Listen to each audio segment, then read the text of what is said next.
Hello and welcome to another video. I'm Dave, and today I'm going to be talking about screen orphans, kind of introduce you to that concept. It's a little bit of esoteric discussion today. Hopefully you can follow. Let's get right to it. So what's a screen orphan? Let's talk a little bit about the objects that you'll see in your object editor. I'm opening up my object editor, and I have a new app that I just added here, and as always it comes in as with a sandbox and a pop-up screen. Okay, and what actually occurs when I run this app is the enter event runs, which then runs the enter event of the sandbox, which is right here, and that then calls the entry screen of the sandbox. You can see entry screen is .pop main, so it'll run .pop main, and it'll run the show method as an automatic show method. We could use .pop main here or .pop main \show. Now the show method, what that does is that opens the screen and populates the screen with the different elements that are below here. Okay, but in Appward, what it also does is it runs from a copy of this screen object. It actually makes a complete copy when you enter, and runs from the copy, and you never actually see the copy in the object editor. And so let's go ahead and run our app, and I'll show you what I mean by that is, okay, so here I'm going to run that app, and I've got a text box and a little image in here, a movable image. And right now you can see that this app is this object, or it looks like this object. It has a button close, has a text box, and has an image, right? So it feels like this is representing this, but in reality what has happened is the Appward platform has made a copy of this and kind of put it out here disconnected from any of the object editor objects. That's basically acts as an orphan. It's an object in every sense of the word. It can still see its parent, meaning it can look back at its parent, but the parent can't see it. So in this case, the object editor can't see orphans. Orphans are kind of disconnected, but they have a loose connection back to the original parent.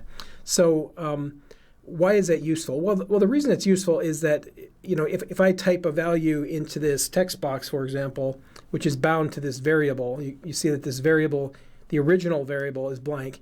If I type 1, 2, 3, hit enter, it's not actually changing the original object. Okay, and the benefit of that is another user can run that app and not see the 1, 2, 3 I just typed in. If every user is using the same object, then you're going to end up with crosstalk, meaning one user will enter a text box and the other will see that text box. Or if a user moves the image, the other user's image will move. And so that's usually not what you want when you're writing an app, which is going to be basically run by multiple users within your organization. And in Appward, we don't have to copy applications to every user. Every user uses the original set of objects, and when they run their screen, it creates a copy just for them to use. When they close their screen or close their app, that orphan copy is deleted, destroyed, and we're back to square one. Okay, this also lets us perform some other cool functions. Let's say you want an app that you wanted to run multiple versions from, or multiple copies of that app on the same desktop. Okay, so here, for example, I've actually got two of these Chrome windows open. These are actually different connections to the same Appward ecosystem. So in this case, I'm on my original desktop here, or my workspace, and I'm going to come down to that app, and I'm going to make sure that it's set for show multiple or allow multiple. Okay. And you'll see that there's a allow duplicates right here. Okay. Normally that's turned off to false, and when it's false, if I run an app, it will load it once, but then when I try to run it again, it won't bring up another copy. Okay, that's the normal state for most of the apps. In our case, we're running as an orphans, so we can actually run multiple versions of that on the same workspace. So I'm going to come back to my pop main here, and I'm going to tell it allow multiple equals true. Okay, and that is right here, allow duplicates.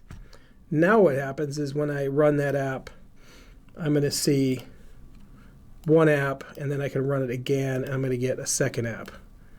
And as you see, these are both spawned, these orphans are spawned from the original, but if I type a 1, 2, 3 in here, this one's not going to show anything, right?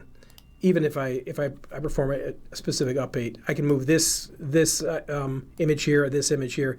It doesn't affect the original set of objects. It doesn't affect each other, okay? And that's the beauty of orphans. Orphans are basically temporary copies made for that session and then destroyed when you get rid of it. That is also why when we open data tables, we put the data table inside the screen, because the data table becomes orphaned as well, because every child of an orphan becomes an orphan on the basis of the object hierarchy. So if you don't want crosstalk across different data table objects, you would also put them in the orphan state. So that's a pretty cool thing. Now, where would we not want to run as an orphan? Well, there are certain cases, and I can talk a little bit about those. So let's just say I wanted to launch a interactive app where two different users can basically see the effect that the other user is having on the screen, like moving this, for example. And what we would do in that case is, let me close this version. I'm going to come back in, make some changes here. So first thing I'm going to do is I'm going to take this screen, and there's a function called timed update right here. And normally that's false. And what that does is, if you want the icons to refresh themselves every second or two, meaning it goes out to the server, says, has anything changed, comes back and actually does something, then you want to use this timed update. And I'm going to set that to true, and it's a 2-second update. It means that every 2 seconds, this browser is going to reach out to the server, find out if there's anything new, okay? So that's going to put that into a sort of a dynamic state. Anything changes on the screen, it's going to be updating itself automatically, okay? Now, the other thing I want to do is on the app itself and on the sandbox, you remember that at the beginning I indicated that this entry screen is running the show method. Well, a screen object has two other methods. One is called show copy, one's called show original. So if I don't want to run this as an orphan, and I want it to actually use these objects without copying them, I can show original. Now this is only done in certain cases. So I'm gonna go to my entry screen here, and I'm just gonna add the method called show original here. Okay, I'm gonna close this, and now I'm gonna open my app again. And what you'll find here is going to happen is, here we are. Okay, now what you find is, if I come down to this image, you can see like the width and height in the left and top position. But as I move this icon, sure enough, this is updating now. Why? Because it's running the original object. All these objects are tightly bound to that app now. The same goes for variable test. If I look at the value there and I type 1, 2, 3, sure enough, I've got 1, 2, 3 over here. Okay, and now why is that useful? Well, I can go to another user on another connection of Appward, and I can basically come in and run that app from there. Okay, and look, they see the 1, 2, 3. I can move this on this connection over here. And sure enough, on my connection, look what happens. It moves, okay? So it's now using that 2-second update to synchronize each event, right? So you end up with this situation where every 2 seconds it's updating itself. And you can make that 2 second, 1 second, a half a second, and provide some sort of dynamic feedback now between two apps running. They could be running in different states for that matter. One user moves something, they immediately see it on the other end. Pretty cool. And obviously you have to be careful, because you could basically have 10 different users now open that app in that state. So you have to kind of understand that when you open something in an original, you're going to end up with the possibility of lots of crosstalk. Okay, but for certain apps, it might make perfect sense to you. So anyway, so that's just back to the base introduction is that every screen that launches in Appward that is defaulted comes out as an orphan. It's a copy of the original.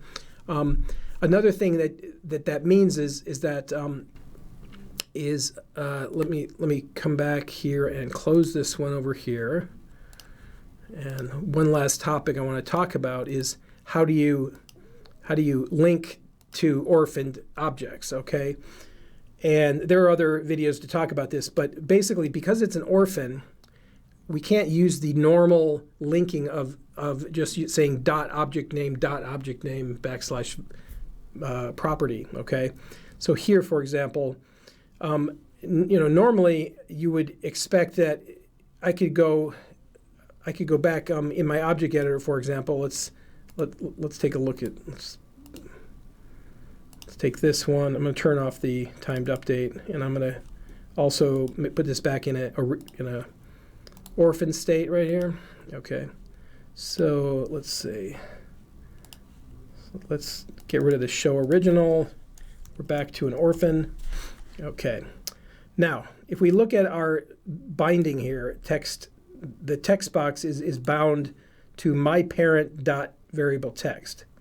Now my parent is a relationship to the original object. So that text box's parent is pop main. So by using my parent, we're moving back and then we're moving forward to variable test. So it's a way of getting to the sibling objects in a object. Now we could also use what is called direct linking, and that is use a dot to go back to my sandbox and then say pop main dot var test backslash value. Now what that will do is obviously that will target this object the same as my parent. The only difference is by using .pop main .var test, I'm going to be targeting the original object and not the orphan that I'm sitting on. So this is the case where it'll make an orphan, but the orphan text box will actually be pointing back to the original because the original is .pop main .var test.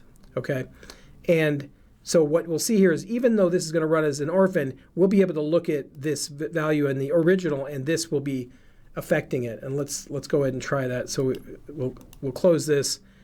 We'll open that app again, and there we go. Okay, so it says 1, 2, 3. We had a var test down here 1, 2, 3. If I type 4, 5, 6 here, okay, I'm going to get 4, 5, 6. Now that's obviously now we have an orphan screen changing a variable that's on the original copy or the original set of objects. Not the best way of doing it. So how would we use that non or that direct linking address? But instead of hit the original, I want to hit the orphan version of the original. And the way you do that is you come back into this screen, and when you're binding, okay, here, instead of saying .pop main, we would use a curly bracket, which we call curlies. You'd wrap that with a curly. Now what that's saying is go back to the sandbox, find pop main, but address the orphaned version of it, the orphan version which operates within this client connection. So you see a lot of this curly .pop main curly pop main throughout applications because that's the way that you locate the main screen, the main orphan screen. So by doing this, we're actually let me put a label here, and I'm going to bind this label to the same variable, but I'm going to bind it differently. I'm going to bind it with my parent .var test /value, just so we can see two versions. So now this will verify whether I'm hitting the curl. So this is now bound to the curly. This is bound to my parent. They should both be addressed to the same underlying object. And so if I say 1, 2, 3 here, sure enough, this is 1, 2, 3. So by using curly brackets on the screen objects, you are going to be able to grab the orphan version. So think about that, because a lot of times you'll be scripting and you're going to fall into a little error sometimes because you forget to put the curlies on there to indicate that you're dealing with the orphan version. So anyway, so yeah, that's a wrap on this video. It's a pretty cool topic. It's a very cool thing dealing with orphans because it gives you a lot of flexibility to have apps running all over your organization, and you're dealing with only the very original set of objects being kind of spawning all these different screens and different applications. So hope you enjoyed the video. It's a little bit of an esoteric topic. Hopefully you were able to follow along. As always, visit our website, appward.com, or our YouTube page for a lot of other developer videos. And anyway, code well. Have a great day. Take care. Bye.